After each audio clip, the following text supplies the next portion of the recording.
बैनुल-अक़वामी मंजरनामे से आपको खबर दें कि इसराइल ने गजा आने वाले तमाम इमदादी सामान की तरसील रोक दी। वज़ीर आज़म नेतन्याहू के दफ्तर की जानिब से बताया गया कि इसराइली मुग़वियों की रिहाई तक जंगबंदी मुमकिन नहीं। अगर हमास मुग़वियों की रिहाई के लिए इनकार करता रहा तो इसके मजीद नताइज भुगतना होंगे। हमास ने इसराइल का ये इक़दाम ब्लैकमेलिंग की घटिया हरकत और जंगबंदी मुआहदे से बगावत करार दिया।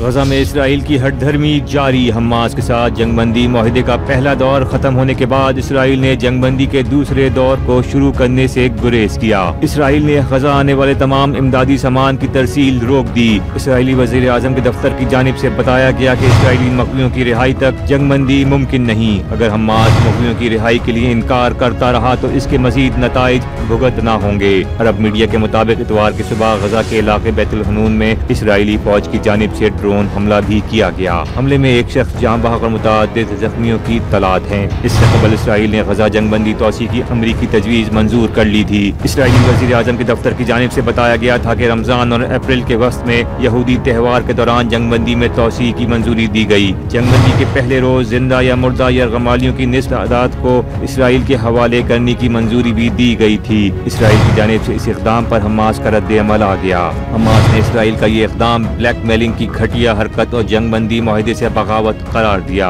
कहा गया कि इसराइल ये इमदाद रोक कर जंगी जराइम का मुर्तकिब हुआ और ये मुआहदे पर संगीन हमला है। हमास ने मुतालबा किया कि जंगबंदी मुआहदे के सालसी गजा में इसराइल के ऐसे सख्त इक़दामात को रोकने के लिए दबाव डालें।